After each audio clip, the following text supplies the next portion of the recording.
Hi అండి, నమస్తే. Welcome back to my channel సౌజీ మీ ఇంట్లో ఒక్కరు. ఎలా ఉన్నారు అందరూ బాగుండాలని మనస్ఫూర్తిగా కోరుకుంటున్నానండి. ఈ వ్లాగ్ వచ్చేసి ముక్కోటి ఏకాదశి రోజు అండి. సో నేను అమ్మ వాళ్ళ ఇంట్లో ఉన్నాను కదా. సో అమ్మ వాళ్ళ ఇంటి ఎదురుగానే వెంకటేశ్వర స్వామి టెంపుల్ ఉందండి. సో ముక్కోటి ఏకాదశి అని ఎందుకు అంటారు, ఎలా వచ్చింది అనేది కూడా మీకు ఈ వీడియోలో క్లారిటీగా ఇస్తాను. సో ముక్కోటి ఏకాదశి దీన్నే వైకుంఠ ఏకాదశి అని కూడా అంటారండి. సో వైకుంఠ ఏకాదశి అంటే ఏమిటి, ముక్కోటి ఏకాదశి అని ఎందుకు అంటారు, ఉత్తర ద్వారంలో ఎందుకు విష్ణుమూర్తి దర్శనమిస్తాడు అనే విషయాలను మనం తెలుసుకుందాం. సూర్యుడు మకర రాశి నుంచి ధనుర్మాసంలోకి తన తత్వాన్ని మార్చుకుంటాడండి. అంటే ధనుసు రాశిలో ఆ మాసంలో వచ్చే మొదటి ఏకాదశినే ముక్కోటి ఏకాదశి అంటారండి. ఆ ముక్కోటి ఏకాదశి రోజు వైకుంఠ ఏకాదశి అని కూడా అంటారు. ముక్కోటి దేవతలందరూ కలిసి ఆ రోజు పండగ జరుపుకుంటారు. మనకి 24 గంటలు గడిస్తే ఒక రోజు అవుతుంది, కానీ దేవతలకి 24 పక్షాలు గడిస్తే ఒక రోజు అవుతుంది. అంటే కంప్లీట్గా మీకు వివరణగా చెప్తానండి. నెలకి 2 పక్షాలండి, 12 నెలలకి 24 పక్షాలు. రోజుకి 8 గంటలు మనం విశ్రాంతి తీసుకుంటాము. 8 గంటలు అంటే 8 పక్షాలు. 8 పక్షాలు అంటే 4 నెలలు. 4 నెలల కాలం పాటు అంటే ఆషాఢ మాసంలో విష్ణుమూర్తి నిద్రలోకి వెళతారు. 4 నెలల తర్వాత అంటే వైకుంఠ ఏకాదశి రోజు మేల్కొని చిన్నగా తన ద్వారం దగ్గరకు వచ్చి తలుపు తీస్తాడు. ఆ మొదటిగా అంటే అంతరంగంలో ఉండే తన వాళ్ళకి దర్శనం ఇచ్చే రోజుని వైకుంఠ ఏకాదశి అని అంటారండి. వైకుంఠ ఏకాదశి రోజు అంతరంగంలో ఉన్న వాళ్ళకు మాత్రమే దర్శనమిస్తాడు కాబట్టి ఆ రోజు ఉత్తర ద్వారం గుండా కనిపిస్తాడు. కాబట్టి అందరూ కలిసి తెల్లవారుజామునే ఇలా ఉత్తర ద్వారంలో ఉన్న వైకుంఠ ఏకాదశి రోజు ఇలా విష్ణుమూర్తిని దర్శనమిస్తే చాలా మంచిది. విష్ణుమూర్తి అన్ని దేవాలయాలలో కూడా ఆ రోజు ఉత్తర ద్వారంలో దర్శనమిస్తాడండి. తెల్లవారుజామునే తలంటి స్నానం చేసి టెంపుల్కి వెళ్ళి అక్కడ దర్శనం చేసుకుంటే మనకి ఉన్న కష్టాలన్నీ పోతాయి అనేది ఒక నానుడే అండి. సో ఆ రోజు మాత్రమే ఉత్తర ద్వారంలో మనకి దర్శనమిస్తాడు కాబట్టి మనం కూడా ఉత్తర ద్వారం గుండా వెళ్ళి విష్ణుమూర్తిని దర్శనం చేసుకొని ఆ తర్వాత తూర్పు ద్వారం గుండా మనము బయటకు వస్తామండి. సో ఈ విధంగా మనము ఇలా వైకుంఠ ఏకాదశి రోజున మనము పూజనైతే చేసుకోవాలి. అదే ఇంట్లో పూజ చేసుకునే వాళ్ళైతే విష్ణుమూర్తి పటం, వెంకటేశ్వర స్వామి పటం లేకుంటే రాముడి పటం పెట్టుకొని మనం పూజ చేసుకోవాలి. వైకుంఠ ఏకాదశి డిసెంబర్ 23న వచ్చింది అంటే శనివారం వచ్చింది కాబట్టి వెంకటేశ్వర స్వామి ఫోటో పెట్టుకొని పూజ చేసుకుంటే చాలా మంచిదండి. మనకి 24 గంటలు గడిస్తే ఒక రోజు అవుతుంది, అదే ఒక దినం అంటాము. 24 పక్షాలు గడిస్తేనే ముక్కోటి దేవతలందరికీ కూడా అది ఒక రోజుగా భావిస్తారు. కాబట్టి ఆ రోజు దేవతలందరూ కూడా పండగ జరుపుకుంటారు, విష్ణుమూర్తిని కూడా దర్శనం చేసుకుంటారు. సో నాకు తెలిసిందైతే నేను సింపుల్గా చెప్పానండి. సో నేను టెంపుల్కి వచ్చాను కదా, అర్చన అయితే చేయించుకుంటున్నాను.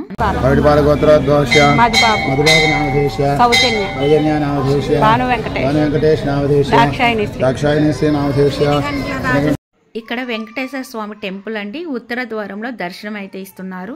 మనం ప్రతిరోజు టెంపుల్కి వెళ్ళి దర్శనం చేసుకోవటం వేరండి. ఈ ఒక్కరోజు టెంపుల్కి వెళ్ళి ఉత్తర ద్వారంలో ఉన్న విష్ణుమూర్తిని దర్శనం చేసుకోవటం వేరండి. అన్ని కష్టాలు తొలగిపోతాయి. ఓం ప్రభవే నమః. ఓం శేషాత్రిటయాయ నమః. ఓం దేవాయ ఓం చతుర్వేదాత్మకాయ నమః. ఓం విష్ణవే నమః. ఓం అచ్యుతాయ నమః. ఓం పద్మినే ప్రియాయ నమః. ఓం ధరాపతయ నిర్మలాయ నమః. ఓం దేవపూజితాయ నిరాభాసాయ నమః. ఓం గదాధరాయ శార్గపాణయ నమః. ఓం మంగళం కౌసలేంద్రాయ మహనీయ గుణాత్మనే చక్రవర్తి తనోజాయ సార్వభౌమాయ మంగళం. గోవింద మంగళం.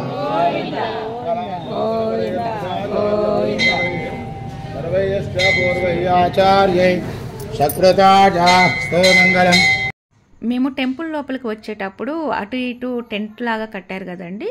సో అయితే ఉత్తర ద్వారంలో ఉన్న విష్ణుమూర్తిని దర్శనం చేసుకోవడం కోసము తెల్లవారుజామున 3 గంటల నుంచే భక్తులు వస్తూ ఉంటారు. సో అయితే ఆ దర్శనం చేసుకోవడం కోసము బయట రోడ్డు వరకు క్యూ లైన్ ఉందండి.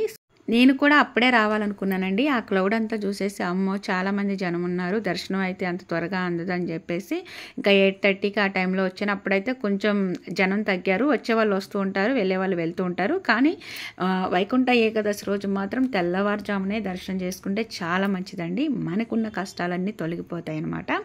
సో ఇంకా లోపల ఉన్న దేవుల్ని దేవతల్ని అందరినీ కూడా దర్శనం అయితే చేసుకున్నాను. చూశారు కదా వెంకటేశ్వర స్వామి. ఈ వెంకటేశ్వర స్వామి టెంపుల్లో ప్రత్యేకత ఏంటంటే, తిరుపతిలో వెంకటేశ్వర స్వామి దేవస్థానం ఉంది కదా, ఆ దేవస్థానం తరపున ఇక్కడ ఏ పూజలైనా కార్యక్రమాలైనా జరుగుతూ ఉంటాయండి. అక్కడ ఎలా అయితే పెళ్ళి కళ్యాణం అన్నీ జరుగుతూ ఉంటాయో ఇక్కడ కూడా అంతే జరుగుతూ ఉంటాయండి, అంతే వైభవంగా జరుగుతూ ఉంటాయి. ఎందుకంటే ఆ దేవస్థానం తరపునే ఇక్కడ గుడిని నిర్మించడం జరిగింది. ఈ గుడిని నిర్మించేటప్పుడు స్టార్టింగ్లో అయితే ఓన్లీ గర్భగుడి మాత్రమేనండి. ఈ చుట్టూ ప్రదేశం ఇలా ఏమీ లేవండి, డ్రిల్స్ లేకుంటే చుట్టూ ప్రహరీ ఏమీ లేవు. సో చిన్న చిన్నగా అన్నీ కూడా నిర్మించడం జరిగింది. ఈ దేవస్థానం తరపున ఇప్పుడు కళ్యాణ మండపం కూడా నిర్మించారు. ఏ చిన్న కార్యక్రమాలైనా, ఏదైనా ఫంక్షన్స్, పెళ్ళిళ్ళు ఇలాంటివైనా కూడా ఈ దేవస్థానం కళ్యాణ మండపంలో జరుగుతూ ఉంటాయండి. సో నిత్య కళ్యాణం పచ్చతోరణం లాగా ప్రతిరోజు ఏదో ఒక వైభవం అయితే ఇక్కడ జరుగుతూ ఉంటుంది. మాకైతే అసలు బోర్ అయితే కొట్టదండి. సో రోజు టెంపుల్కి రావాలి అనిపిస్తుంది. ఇక్కడ ఇంకొక ప్రత్యేకత ఏంటంటే, ప్రతి శనివారం కూడా అన్నదానం జరుగుతూ ఉంటుందండి. అయితే ఈరోజు ముక్కోటి ఏకాదశి రోజు కూడా శనివారం వచ్చింది. అయితే అన్నదానం బదులు పులిహార అయితే చేయించి వచ్చిన భక్తులందరికీ పులిహార ప్రసాదంగా అయితే పెట్టారు. పులిహార కూడా సరిపోలేదండి, అందుకే లడ్డూని ప్రసాదంగా అయితే పెట్టారు. సో ఇంకా మేమైతే గర్భగుడి దర్శనం చేసుకున్న తర్వాత టెంకాయ అయితే ఇక్కడ కొట్టడానికి అయితే వచ్చాము. ఇక్కడ ధ్వజస్తంభం దగ్గర టెంకాయ కొట్టేసి ఇక్కడ పసుపు కుంకుమ అంతా కూడా సమర్పించేశాము. ముక్కోటి ఏకాదశి రోజు ఇంట్లో పూజ చేసుకునే వాళ్ళకి పిండి దీపాలతో దీపారాధన చేస్తే చాలా మంచిదండి. వెంకటేశ్వర స్వామి అంటే 7 కొండలు వారు కాబట్టి 7 పిండి దీపాలను పెడితే చాలా మంచిదండి.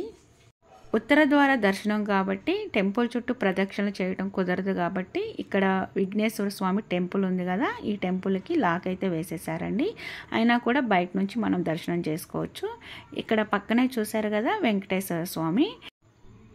బయట డోర్ ఉంది కదా, ఆ డోర్ వేసేసి ఇలా లాక్ వేసేస్తే గ్లాస్లో నుంచి చూసేస్తూ ఉంటారు భక్తులు. అయితే ఇక్కడ పూలతో ఇలా అలంకరణ చేసేసి ఇలా టెంకాయ సమర్పించే వాళ్ళు సమర్పిస్తూ ఉంటారు. ఈ టెంపుల్లోనే సుబ్రహ్మణ్య స్వామి టెంపుల్ కూడా ఉందండి. చుట్టూ ప్రదక్షిణ చేసి దర్శనం అయితే చేసుకున్నాము. సుబ్రహ్మణ్య షష్ఠి కూడా జరిగిందండి. ఈ విధంగా రోజుకొక కార్యక్రమం అయితే కంపల్సరీగా ఈ టెంపుల్లో జరుగుతూనే ఉంటుంది. అసలు ప్రతిరోజు బోర్ కొట్టదండి అసలు. సో అయితే ఉత్తర ద్వారం గుండా వెళ్ళాం కాబట్టి మనము తిరిగి టెంపుల్ లోపల నుంచి వచ్చేటప్పుడు తూర్పు ద్వారం గుండా రావాలండి. సో మర్చిపోయి చాలామంది మనం ఏటైతే వెళ్ళామో అట్నుంచే వస్తూ ఉంటారు, అస్సలు రాకూడదు అటు. సో మనకి ఉన్న కష్టాలన్నీ పోవటం కోసమే మనం ఉత్తర ద్వారంలో ఉన్న వెంకటేశ్వర స్వామిని అయితే దర్శనం చేసుకుంటామండి. సో ఈరోజు వ్లాగ్ అయితే ఇదండి. మీకు నచ్చినట్లయితే లైక్ చేసి ఫ్రెండ్స్ అండ్ ఫ్యామిలీ మెంబర్స్కి షేర్ చేయండి. ఫస్ట్ టైం మన ఛానల్ ఎవరైనా కొత్త వాళ్ళు విజిట్ చేస్తే సబ్స్క్రైబ్ చేసుకొని పక్కనే ఉన్న బెల్ ఐకాన్లో ఆల్ బటన్ యాక్టివేట్ చేసుకోండి. నేను వీడియోస్ అప్లోడ్ చేయగానే ప్రతిదీ నోటిఫికేషన్ రూపంలో మీ ముందుకు వస్తుంది, మీరు మిస్ అవ్వకుండా ఉంటారు. Don't forget my channel. By by, take care. ఇంకొక మంచి యూస్ఫుల్ ఇంట్రెస్టింగ్ వీడియోతో మీ ముందుకు వచ్చేస్తాను. Thanks for watching.